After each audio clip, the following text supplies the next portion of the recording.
Vamos dar continuidade aos trabalhos. Nós vamos receber agora o Felipe Rodrigues, também conhecido como Felipeiro, empreendedor nato. Ele fundou a Crafters, ele provavelmente vai falar sobre a Crafters um pouquinho mais para vocês. E é também especialista em inovação de modelos de negócio. Fica à vontade, bem-vindo. E aí, pessoal, beleza? Típica saudação paulista. E aí, beleza? Bom, eu sou o Felipe Rodrigues, também conhecido como Felipeiro. Na maioria dos lugares e redes sociais vocês vão me achar com esse nickname. E eu não sei o que eu faço aqui para eu ir na minha palestra. Tá aqui. E eu vim trazer uma mensagem muito diferente para vocês do que vocês estão acostumados a ouvir por aí, tá? Tá na moda agora em startup, e essa ideia de fazer MVP e de fazer as coisas no modelo startup de ser, né? E eu gosto muito de startup. Quando eu comecei a falar sobre essas coisas, assim, bater nesse assunto, já em 2010, eu era muito criticado, porque diziam que eu não gostava de empreendedorismo, né? Não, você não gosta, você tá... Fiquei famoso por várias coisas que eu não gosto de lembrar. Mas o pessoal falava que eu era contra o empreendedorismo. E hoje, com um pouco mais de base, 7 anos depois, eu percebo que é exatamente o contrário, né? Então, eu vou bater um pouquinho nesse assunto.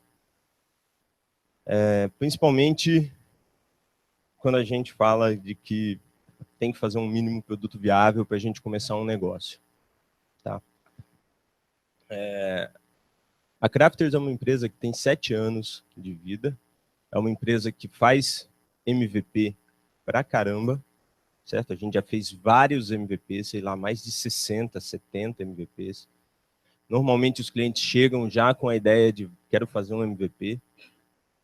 E a gente é muito especializado nisso, a gente não atende grandes empresas com desenvolvimento de software por causa da característica do produto. A gente gosta de trabalhar com produtos que têm foco em qualidade, que tem uma abertura para a gente fazer a coisa bem feita, com calma, com tempo e coisas desse tipo.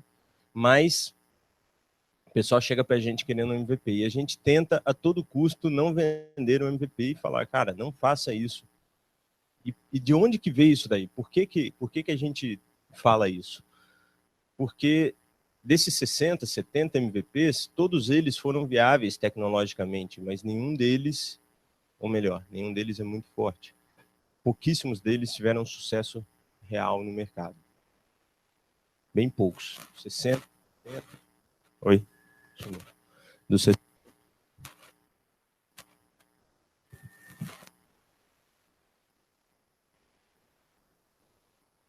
Oi. Dos 60, 70, sei lá, acho que uns 5 ou 6 tiveram realmente sucesso como modelo de negócio. Tá? Então, a gente deve realmente fazer um mínimo produto viável? Será que é viável fazer um MVP? Né? Da maneira que as pessoas entendem hoje, o conceito de MVP, não. Né? Isso é uma promessa de que você vai fazer um MVP e você vai, depois que você tiver um MVP, você vai ter um sucesso absurdo pela frente, todo mundo vai gostar, os usuários vão vir, né? Aquele conceito de vamos construir que eles virão. Né? E não é bem assim. Isso é uma promessa meio falha, né? Uma promessa que ilude muita gente e causa muito mal na comunidade de empreendedorismo. As pessoas vendem o carro, às vezes pegam um FGTS para investir em um MVP, coloca lá, e não é barato fazer um MVP de software da maneira que as pessoas pensam, tá? Coloca lá e fala, pô, depois que eu construir um MVP, eu vou começar a ganhar dinheiro, eu vou repor minhas economias, eu vou, enfim, não vou mais precisar voltar a trabalhar no meu emprego lá, coisas desse tipo, e não é por aí. Isso é uma promessa meio mentirosa, né? As pessoas dedicam muito tempo na tecnologia. Tá. Mas, sei lá, vamos indo. Tem mais um? Deixa eu ver. Oi. Esse é mais alto. É. Como que você chama isso aí? Exaptação, né? E as pessoas se sentem um homem de ferro, literalmente, né? Pô, vou construir aqui um super robô e depois disso eu vou sair voando e pronto. Só que, na boa, construir um MVP é caro.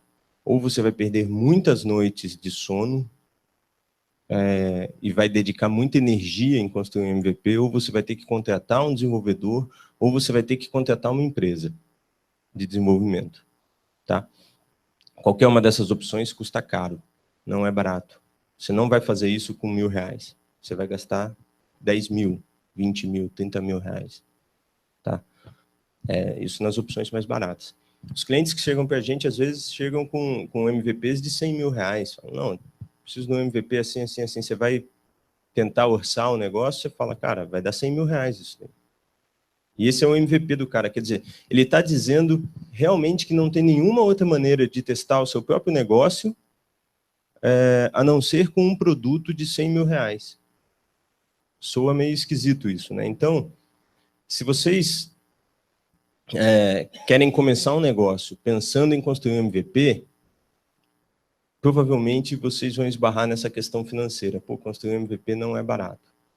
E aí as pessoas vão atrás de investidores anjo e coisas desse tipo, né? No mercado de startups isso é muito, muito comum para poder construir esse negócio. E aí eu pergunto, será que tecnologia é suficiente? Será que só ter o produto pronto é suficiente? Beleza. Vamos supor que você tenha 100 mil reais.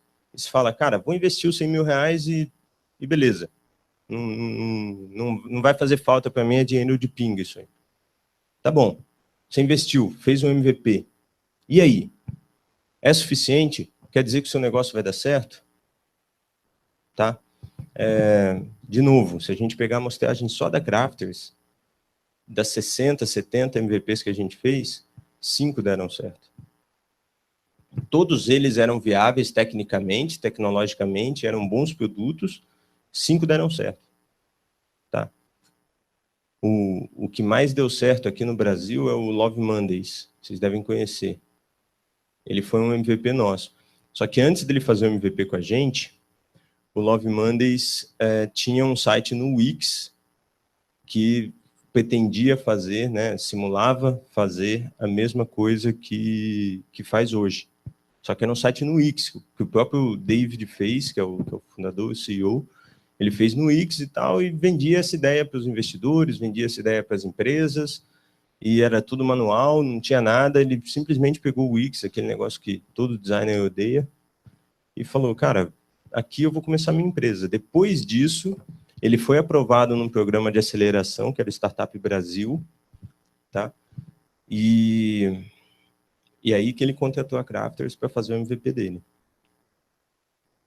Né? Agora, esse é um caso muito atípico. A gente tem um outro caso de sucesso, que é o Monster Roaster, que tem um negócio viável também. Quando ele chegou para a gente para fazer o MVP, ele já tinha 2.000 assinantes. E ele não tinha nenhum software. É um site que gera estatísticas para fantasy game nos Estados Unidos, o Monster Roaster. E ele fazia essas estatísticas numa planilha do Excel, formatava ela bonitinha e subia numa página do WordPress, como se fosse um blog. E ele tinha 2.000 assinantes que podiam ver aquele negócio. Quer dizer, ele não fez também o MVP. Né? Ele só foi fazer o MVP depois que ele tinha 2.000 pessoas assinando. E aí, quando ele começou a fazer o MVP, ele tinha o próprio capital para fazer, e veio o Philadelphia Sixers, que é um time de basquete, que tem um centro de inovação lá, e investiu nos caras. E aí ele falou, pô, deixa eu pegar esse MVPzinho aqui que eu estou fazendo e vou transformar ele num MVPzão. Né? E isso também foi um caso de sucesso. E a gente tem vários casos desse tipo no mercado, e a gente tem muito mais casos de fracasso, como um outro cliente nosso, que tinha uma empresa de marketing esportivo, conhecia muito bem o mercado de atletas e decidiu fazer um MVP para atletas, né? E aí ele descobriu que ele não conseguia atender atletas, ele não sabia como atender esses atletas. O jeito de abordagem para a proposta que ele tinha, o jeito de até aí os atletas para preencherem os cadastros que tinham que ser preenchidos no site, coisas desse tipo, ele, surpreendentemente, né, entre aspas, foi um fracasso. Os atletas não sabiam preencher, não conseguiam preencher, não tinham tempo para preencher, eles queriam o benefício que ele estava oferecendo, a proposta de valor que ele tinha para entregar é realmente muito boa, ninguém negava, todas as pesquisas que ele tinha feito perguntando se era interessante tinham dado resultado positivo, mas na hora de usar o MVP não dava certo. Então ele está redesenhando algumas coisas do modelo de negócio dele para poder mudar. Só que aí ele já tem o MVP pronto, que ele pagou para fazer, e agora ele vai ter que pagar para mudar o MVP, né? Então, será que a tecnologia é suficiente, né? Vamos pegar o caso da Webvan. Esse caso é muito comum, é muito famoso, tá? Ele é citado amplamente no livro do The Four Steps to the Epiphany, do Steve Blank. Foi o livro que deu origem ao Lean Startup, né? O Steve Blank era professor do Eric Ries, em Stanford, e dali que surgiu todo esse negócio de Lean Startup e essa coisa do MVP. E o Steve Blank, ele fala sobre Customer Development. Ele fala, você tem que desenvolver o seu cliente antes de fazer um produto. E aí chega o Eric Ries e coloca tudo isso dentro de um conceito de Lean Startup, do Build, Measure, Learn, e as pessoas entendem, preciso gastar 100 mil reais para fazer o meu MVP. Quer dizer, foco no produto, né? O foco é total no produto. O caso da Webvan é muito legal porque investiram bilhões nessa empresa. Foi assim, o maior caso, um dos maiores casos de venture capital da história. Tá? Foram bilhões. Os caras queriam entregar comida em casa. As pessoas não precisariam mais ir ao supermercado porque eles iam entregar em casa. E eles iam entregar com essas vans. Só que eles montaram um plano inicial assim, que era o seguinte, ó, meu business plan é, eu vou entregar nos Estados Unidos inteiro. Eu vou fazer um site que suporte todos os cidadãos americanos a comprarem e quando eles comprarem eu vou até a casa deles entregar. No país inteiro. Pô, mas você não vai conseguir fazer isso, é maluco e tal. Não, a gente tem dinheiro, tem aqui 10 caminhões de dinheiro aqui pra gente, que a gente vai conseguir fazer isso. Então eles montaram uma baita estrutura e venderam nada, morreram tipo em 1 ano. É absurdo, é absurdo. Essa história desse negócio é muito legal. Então, será que a tecnologia, será que o dinheiro é suficiente para a gente realmente fazer uma empresa dar certo? E eu digo que não. Eu estou percebendo isso já nesses últimos 7 anos que eu estou questionando o conceito de Lean Startup, que as pessoas estão focadas no mínimo produto viável. Eu acho que o foco não tem que ser o mínimo produto viável, ele tem que ser o mínimo negócio viável.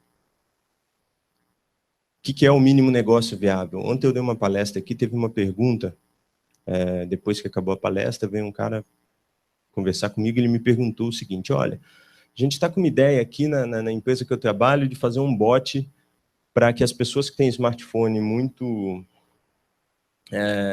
ruins, assim, de qualidade, consigam usar o nosso serviço através desse bot. O que você acha, cara, que eu devo fazer? Porque eu estou muito focado em tecnologia. E apesar da minha palestra ela ser diferente dessa, o conteúdo bem diferente, eu falava também que a tecnologia não é a solução, a essência era a mesma, né? Então ele perguntou, o que eu faço, cara? Porque eu sou muito centrado em tecnologia, eu já queria sair construindo um bot, ver como é que ele vai se comportar e tal. Eu falei, cara, antes de você fazer o bot, cria um usuário. Onde que vai ser o bot? Ele no Facebook Messenger. Eu falei, cria um usuário lá no Facebook Messenger chamado bot da minha empresa e fica você atrás desse usuário respondendo às pessoas. Vê se as pessoas vão gostar. Vê qual tipo de resposta que elas querem. Tenta viabilizar a sua ideia antes de construir a tecnologia. Foca no negócio, né? Então, isso foi muito relevante. Ou seja, Você quer fazer a tecnologia, você pode fazer, mas você tem que estar de uma linha pronta para ir bater na porta dos clientes. Você tem que desenvolver isso junto dos clientes, né? Você tem que focar em desenvolver o seu negócio ao invés do seu produto. Isso é muito mais importante do que o MVP. O MVP é bobagem, esquece. As pessoas constroem o MVP, os meus clientes chegam e falam, cara, tem que estar pronto para o dia do lançamento. Pô, o dia do lançamento. Cara, no dia do lançamento ninguém acessa o site. Esquece. Já passei por isso 70 vezes. Entendeu? No dia do lançamento, o cara lança, sai na mídia, sai não sei o que lá, 50 pessoas acessam o site e ninguém compra nada. Por quê? Porque não é do dia para a noite que você constrói uma base de clientes. Então, esquece o MVP, ele não é relevante, ele não interessa, ele não é importante. Foque no seu negócio. Venda antes de ter um MVP. Depois que você vender, você se vira para entregar. Faz o MVP depois, né? Porque você tem N maneiras de pensar o seu modelo de negócio para que ele dê certo. E você tem que construir o seu produto baseado nisso. Você pode ser um chefe, você pode vender comida, você pode ter esse tipo de experiência. E eu tinha uma experiência legal para caramba para contar, que eu não vou contar aqui, depois vocês me perguntem no corredor, porque não vai dar tempo. Ou você pode vender assim, né? E os dois podem ser negócios viáveis, mas o seu produto muda. Então, desenvolva o seu negócio primeiro, para depois você desenvolver o seu produto, porque também... É para cá, né? Porque senão você vai desenvolver um baita de um produto legal, muito bem feito, e aí você vai descobrir que chegou um cara igual o Wesley Safadão e vendeu 1 milhão de downloads em 4 dias. E você vai ficar indignado, porque pô, você toca jazz e o cara chegou com aquela porcaria e vendeu 1 milhão de downloads. Quer dizer, é injusto o mundo? Não, é justo. O cara está focado em mexer com o fígado das pessoas, né? Eu achava que sertanejo era sobre coração, mas aí eu li uma letra dele pela primeira vez ontem e parece que é sobre o fígado. Então, vá para o mercado, busque pensar em negócio, pense grande, mas comece olhando para o mínimo negócio viável que é possível, certo? Se você quer fazer um bot, começa você sendo bot, entendeu? Depois você pensa em escrever uma linha de código, né? Porque isso que é mais relevante. Gaste tempo, dedique tempo, mesmo sem nenhuma infraestrutura, para conversar com seus clientes, para falar com seus clientes, para desenvolver esse tipo de relacionamento com eles. Até um tempo atrás, se falava muito em blogs, posts de blog, então isso era muito importante. O seu modelo de negócio, ele tem que originar novos modelos de negócio, porque um modelo de negócio ele não é viável o tempo todo. Tá? Então, você nasce com um modelo de negócio e depois ele tem que se transformando em novos modelos de negócio. E isso é um conceito que eu chamo de empresa fractal. É uma empresa que ela é capaz de se reinventar continuamente, gerar novos modelos de negócio continuamente, e isso torna uma empresa viável, principalmente uma empresa pequena. E tem N casos disso. Se vocês analisarem o que o Uber está fazendo, por exemplo, o que o Airbnb está fazendo, ele começou com um modelo de negócio e ele está expandindo para novos modelos. E eles têm o quê? 2 anos, 3 anos de sucesso. Eles já têm 10 anos de empresa, mas de sucesso eles têm pouco tempo. Então, se mantenha explorando, se mantenha desenvolvendo novos modelos de negócio, focado em negócio e não em tecnologia, tá? Isso é extremamente importante, beleza? Em cima desse assunto, a gente está trabalhando vários conteúdos na Crafters, então se vocês acompanharem o blog, vocês vão ver várias coisas, e a gente está com algumas ofertas em relação a isso que a gente está começando. A primeira é esse Innovation Bootcamp, é um bootcamp que a gente quer fazer, onde a gente vai explicar mais sobre todo esse conceito, sobre o que substituiria o MVP, sobre como pensar no negócio antes de pensar na tecnologia, antes de pensar no produto. E, enfim, se vocês quiserem mais informações, tem um link aí, acessem, deixem os dados lá, que a gente vai mandar mais informações, tá? Tenho 5 minutos para perguntas, é isso? Ah, eu posso falar ainda 5 minutos? Tá, entendi. Beleza. Então, Deixa eu voltar aqui nesse negócio aqui. Eu tenho 5 minutos para falar, depois mais 10 minutos de perguntas ainda, tá bom. Esse conceito da empresa fractal, deixa eu exemplificar ele um pouco melhor, porque eu estava vendo os papeizinhos e eu achei que já estava acabando. Deixa eu exemplificar ele um pouco melhor. Se você pegar o caso do Uber, o Uber é um caso bem legal para analisar. Ele é um caso de grande disrupção de um mercado, né? Ele chegou e causou muita confusão no mercado dos taxistas, né? Ele quer resolver o problema de transporte público, de alguma maneira, certo? Ele quer resolver o problema de trânsito nas cidades.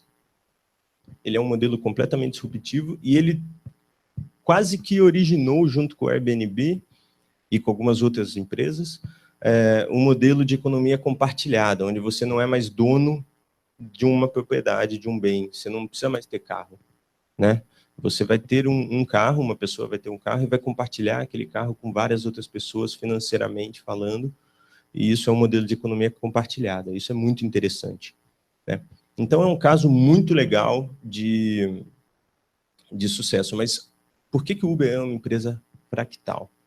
Bom, ele tem sucesso nesse aspecto, mas ele tem problemas também.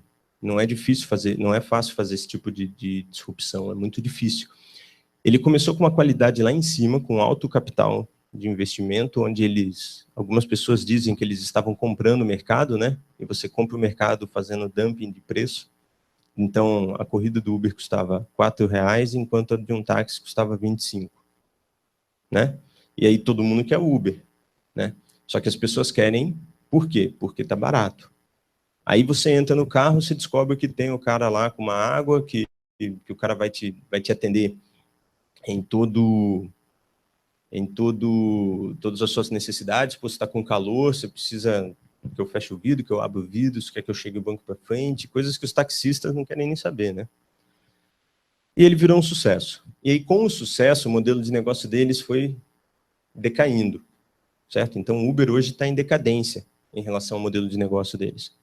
Por quê? Porque aí um monte de gente despreparada viu que podia ser motorista e estão entrando para ser motorista no Uber, e agora o Uber tem um problema para filtrar esse tipo de coisa e para lidar com esse tipo de coisa. Então, é comum você chegar num carro do Uber hoje, o cara está com a janela aberta, ele não pergunta se você quer água, nada, o preço está muito mais caro. Por quê? Porque eles não têm mais como ficar bancando as viagens, né? Então, eles não estão mais subsidiando, as pessoas têm que pagar. Então, mudou um pouco. Isso começou a decair. Só que eles já sabiam disso antes, então eles já começaram a desenvolver novos modelos de negócio que são relevantes. Eles começaram com o Uber, com o Uber normal, que era o Uber Black, depois eles surgiram com o Uber X, depois com o Uber Pool. São 3 ofertas diferentes dentro de um mesmo modelo de negócio. Só que depois eles criaram vários outros modelinhos, né? Eles têm, por exemplo, até um Uber Delivery, em que você pode ser um entregador e as empresas de delivery de comida vão te contratar através do Uber. Quer dizer, então eles estão desenvolvendo vários modelos de negócio. Tá? Por quê? Porque se eles não fizerem isso, eles vão morrer. Então eles estão gerando fractais, né, eles estão gerando cópias desse modelo de negócio atual deles. O Airbnb faz algo similar. Eles começaram com um aluguel de imóveis, simplesmente, né? Primeiro de quartos, depois eles cresceram isso para casas inteiras, e agora eles estão com um modelo de experiência, em que você contrata um guia. Eles montam grupos, é um negócio extremamente antigo, né? Mas eles montam um grupo. Vamos supor, você é um grande conhecedor de Paris, e você é ligado a startups em Paris. Então, você fala, olha, eu vou levar as pessoas para conhecer algumas startups de Paris, o ecossistema, depois a gente vai jantar num restaurante moderninho aqui, que os empreendedores vão, e eu vou contar uma história, a gente vai fazer aqui um roteiro de 1 ou 2 dias, ou 3 dias, né? E aí você contrata, através do Airbnb, essa experiência. Quando você chegar em Paris, você encontra esse guia e você faz todo esse passeio com o cara. E são pessoas normais, né? O cara não é um guia profissional, E eles estão fomentando a economia compartilhada em relação a isso. Então, o Airbnb também é uma empresa fractal nesse sentido. Tá? Por quê? Porque eles continuam o tempo todo fazendo aquilo que eu falei. Né? Eles continuam explorando os modelos de negócio. Por quê? Porque eles sabem que vai ser inviável.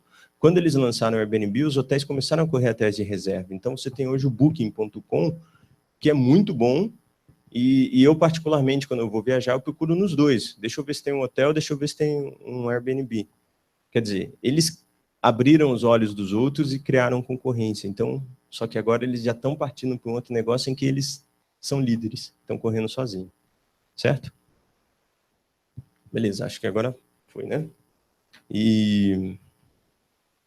Enfim, perguntas.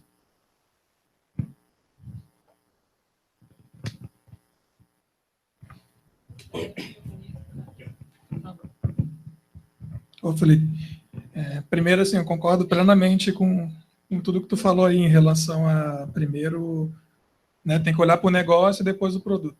Eu fiquei com uma dúvida, assim, a respeito do conceito ali do MVP, que eu tinha um que eu acho que está um pouco diferente, assim, tipo, para mim o MVP é para validar a hipótese, né, tipo, tem um MVP concierge lá, até tem um exemplo de uma empresa de sapatos dos Estados Unidos que eles criaram um site para vender sapato e quando alguém comprava, eles iam na loja, compravam e entregavam. Então, eu fiquei com essa dúvida, assim, tu falou que mais de 50 MVPs vocês fizeram, não deu certo, que o cara gastou dinheiro e tal, e tu deu o exemplo do cara do Love Mondays, que fez um site no Wix e depois fez um MVP. É que, para mim, o que eu entendi, tá? O Love Mondays que ele fez lá no Wix, para mim, aquilo foi o MVP. Ele validou, aquilo ali funciona, tá? Então agora eu vou fazer o produto de fato.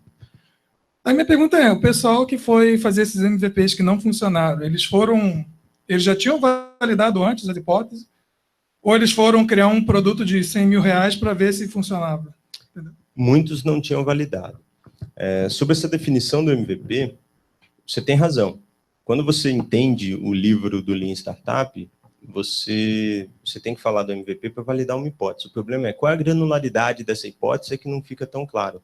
Lógico, o livro dá vários exemplos, mas as pessoas chegam com a hipótese de que o negócio delas vai dar certo. Eu vou fazer um produto para validar essa hipótese. Quer dizer, então é muito subjetivo isso. E o nome, principalmente, MVP, é o mínimo produto viável. E o que quer dizer viável? O que quer dizer produto? Né? Esse exemplo que você deu, por exemplo, de, olha, eu vou botar aqui no ar uma página, o cara compra o sapato, eu vou na loja e compro, é um serviço, não é um produto, necessariamente. Né? O cara está falando, olha, eu estou testando se primeiro eu consigo vender a minha oferta. Poderia chamar mínima oferta viável, poderia chamar mínimo negócio viável, né? Mas as pessoas chamam de produto. E quando você fala de produto, você está falando de algo, de tecnologia que você está construindo. Né? Esse é um grande problema do MVP.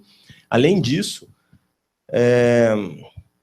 o viável é muito subjetivo também. Né? O que é viável?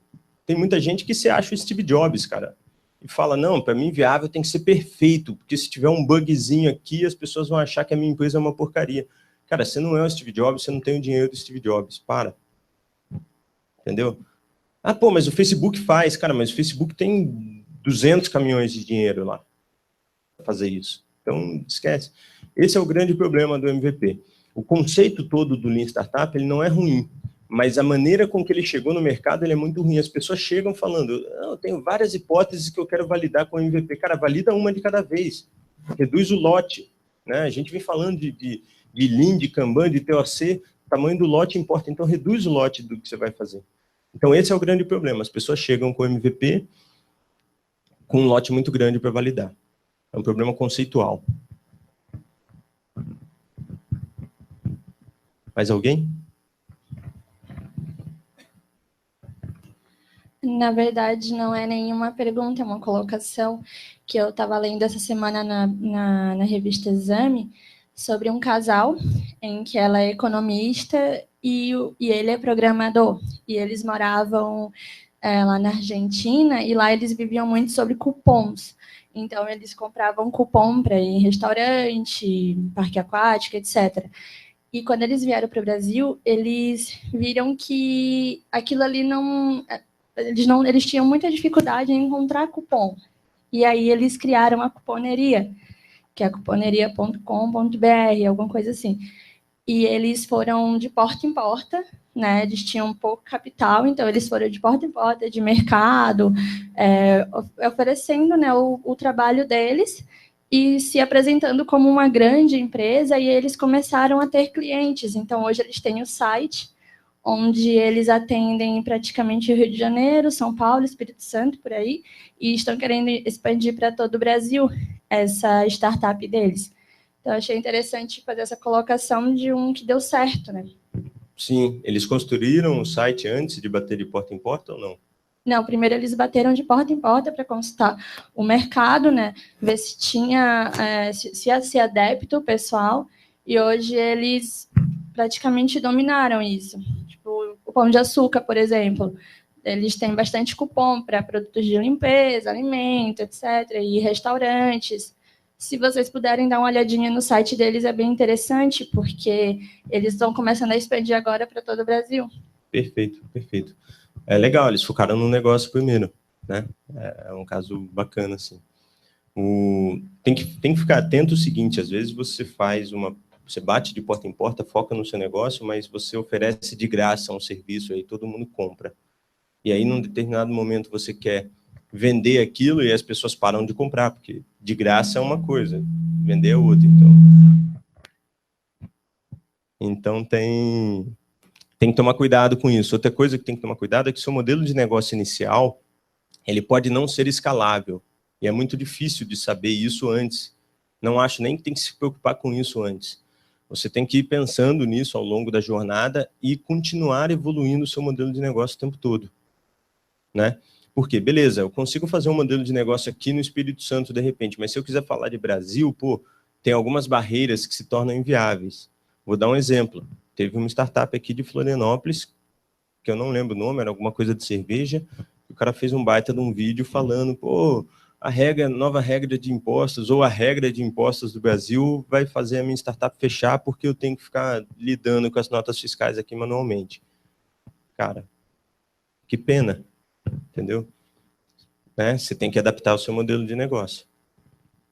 Então, se eu vender dentro do mesmo estado, eu não preciso fazer nada de nota fiscal de ICMS de um estado para o outro, mas se eu for vender para outro estado, eu tenho que fazer, e isso pode matar o meu negócio, e eu tenho que saber que aquele modelo de negócio tem que mudar, tem que variar. Esse é o espírito do empreendedorismo, né? Aquela coisa do somos brasileiros e não desistimos nunca, né? Mais alguma pergunta? Felipe, eu tenho uma. Pode? Pode, pessoal da organização, fazer pergunta? Pode. No início desse ano,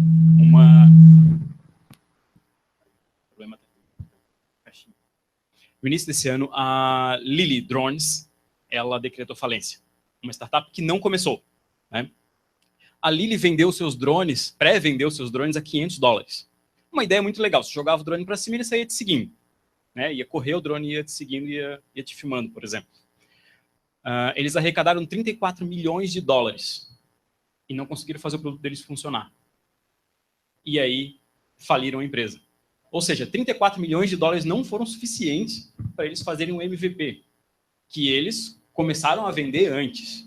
Então, para um caso desse, que é preocupante, as pessoas tendem a não enxergar o que é aquele mercado que eles vão fazer. Nossa, eu estou conseguindo vender, está ótimo, as pessoas estão aprovando a minha ideia, eu tenho uma boa noção de como eu vou fazer esse produto, mas ocorreram barreiras ali que não deixaram o drone deles funcionar da forma que eles esperavam. Perfeito. 2 comentários, nenhum deles é sobre o exemplo específico, sobre o caráter ou especificamente o caso. Então, não vamos tomar como pessoal para esse caso, mas o primeiro ponto é você tem que ser honesto, né? Você está vendendo um negócio de $500, você tem que entregar. Então, você fez a primeira venda, você tem que entregar. Não conseguir entregar a primeira venda, para ali. Não vai pegar $34 milhões para falar, não consegui nem a primeira, quanto mais as outras 1.000. Né? Então, quando você começa um mínimo negócio viável, o negócio tem que ser viável de fato. Você tem que vender algo que você consegue entregar. O ponto é que aquilo que você vai entregar não vai ser uma revolução tecnológica de imediato. Você vai focar no mesmo benefício, só que com pouca tecnologia.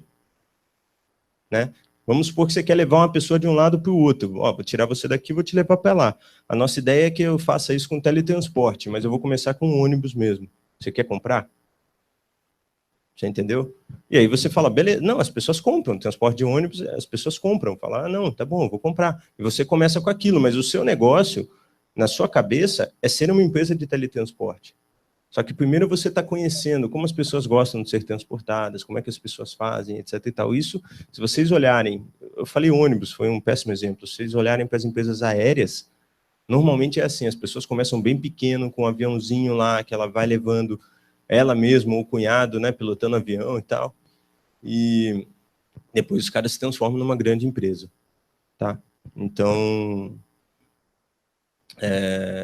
tem que ser honesto, primeiro ponto. Segundo ponto, a tecnologia também é importante, né? Quando eu mostrei o slide da tecnologia, eu falei, será que a tecnologia é suficiente? Talvez ela não seja suficiente, mas ela é necessária em muitos casos.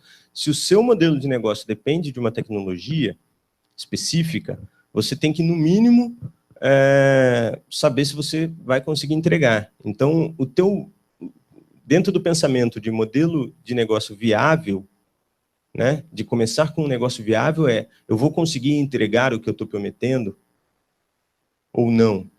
Né? Imagina que você quer começar um negócio para concorrer com a Tesla. Vou fazer carros autodirigíveis, né, que se autodirigem. Cara, você tem dinheiro para fazer um carro que se autodirige? Então não começa esse negócio. Você não tem dinheiro, não começa. Não vai pegar 34 milhões de dólares para você tentar contratar um engenheiro que faz um carro para ver se vai dar certo. Né? A não ser que você seja um cara bilionário que acabou de vender o PayPal e tem um montão de dinheiro. Aí você faz isso. Senão, não. Tá? Então, a honestidade e a cautela. Começa pequeno, começa com um negócio que seja viável. Não começa assim, eu vendi, mas é inviável entregar, porque eu ainda tenho que construir o produto e vai demorar 1 milhão de dias. Acabou. Bom, mais perguntas depois.